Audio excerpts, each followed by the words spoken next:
Et bonjour tout le monde, c'est Émilie Benjamin. Bon, j'espère que tout le monde va bien. Alors aujourd'hui, petite nouveauté, la vidéo va porter sur la taille du plantier. Donc l'année dernière, on avait planté 2 hectares de grenache. Et en fait, cette année, je me suis dit, au lieu que ça soit moi qui vous explique tout, je me dis pourquoi pas que ça soit Cédric. Donc Cédric, vous l'avez déjà vu dans quelques vidéos. Chaque fois, il reste très timide ou on ne les fait pas forcément participer à toutes nos vidéos. Et là, je me suis dit que Cédric, ça serait bien que ça soit lui qui vous l'explique. Ça changera. Et donc, je vais faire un peu comme style d'interview de Cédric, quoi. Voilà. Allez, on va rejoindre Cédric tout de suite. Donc, moi, j'ai pensé, le mieux cette année, c'est Cédric qui vous explique comment taille le plantier.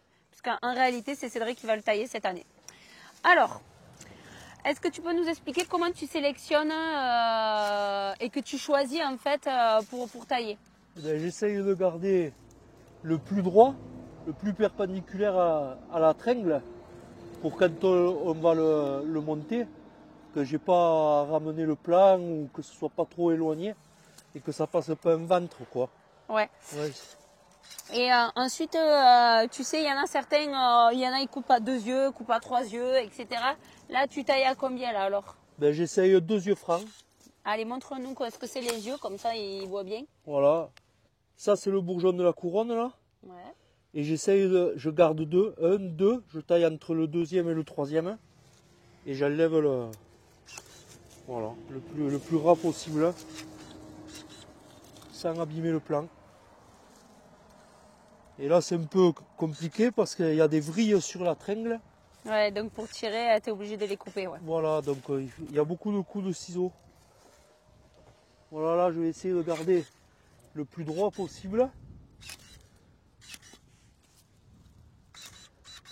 Et même s'il faut, je rebouge ma tringle ou je bouge le plan. Voilà. Ouais, pour que tu puisses après.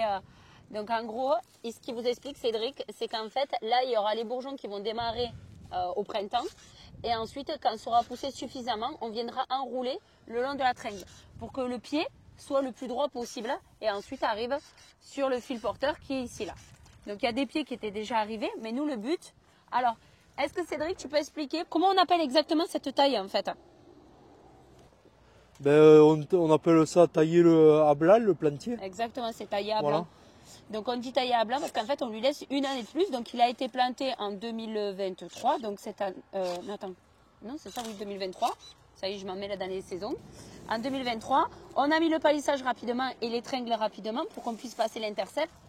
Et ensuite là, Cédric, il taille ce qu'on appelle à blanc parce qu'en fait on fait une année blanche.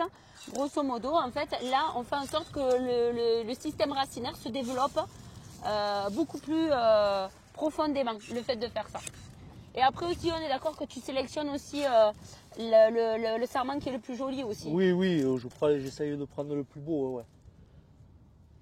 Alors, je sais, il y en a qui ont posé la question.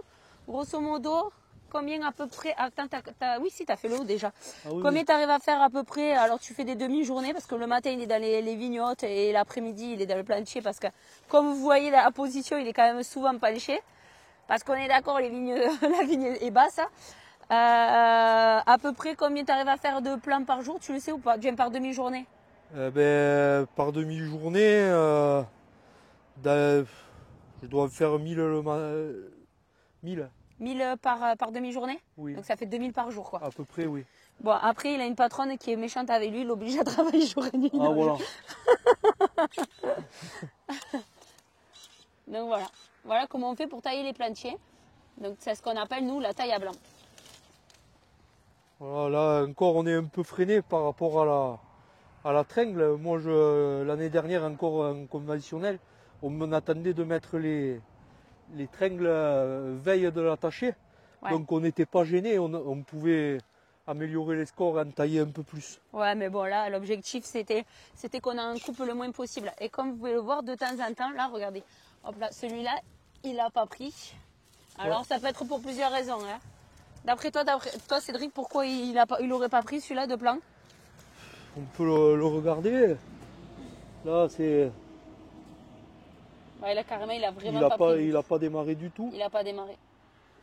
Il n'a pas démarré du tout. En même temps, c'est intéressant parce que regardez, au niveau du système racinaire, comment il a été planté, à la machine, même si on a fait racines courtes, et ben en fait les racines elles sont dans le sens de la plantation. Donc le tracteur il est parti comme ça et il a planté là. Et c'est vrai que les racines sont sur le côté. Ça c'est un des inconvénients quand on plante à la machine. Mais bon. Et là j'ai regardé, parce que je les compte au fur et à mesure. Pour le moment, on n'est pas arrivé à 30 plants de morts sur 8000. Sur 8000. Bon, il en reste encore un peu, mais je ne pensais pas qu'on arrive à la cinquantaine. Ouais, donc ça veut dire qu'on a très peu de pertes par rapport. Et à savoir qu'on sort de 2023 qui est une année sèche. Attends. Ouais, 2023 en plus c'est une année sèche pour nous. On s'est dépêché de mettre l'irrigation rapidement pour quand même que la vigne s'implante bien. Mais voilà, c'est vrai que 2023 c'était pas forcément une super belle année pour planter, mais ça on peut pas le savoir en avance. Ah oui, et pour finir Cédric, on est d'accord que quand tu as fini de tailler, les sarments tu les mets sur l'interrang. Ah oui, on les met bien au milieu. Pourquoi? Et parce que pour pouvoir mieux les broyer, que ce soit propre, qu'elles ne soient pas au milieu là, qu'on ne soit pas gêné. Et puis je les mets tous les amples parce qu'on passera le rotovator. Et si je mets tout au même endroit, il y en aura trop, on ne va pas bien les broyer. Donc je le mets dans chaque rangée. Exactement. Bon, mais merci Cédric en tout cas. Avec plaisir.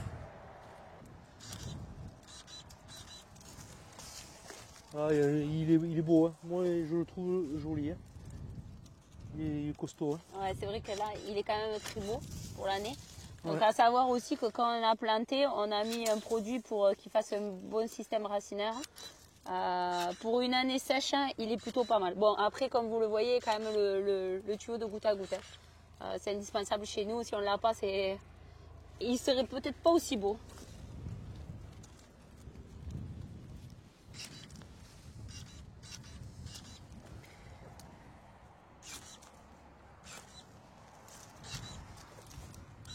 Allez, super.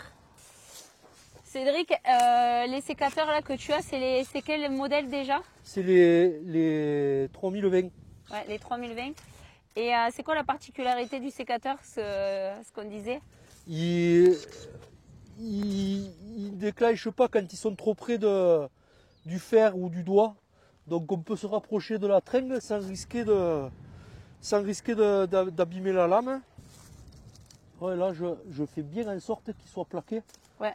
Pour pas qu'il soit trop loin, tu vois. Là, regardez, l'avantage, c'est que là, directement, il est en direct avec la tringle. Ce qui fait que le pied, il sera le plus droit possible. Et c'est ça qui est très important, d'éviter d'avoir les vagues pour deux choses.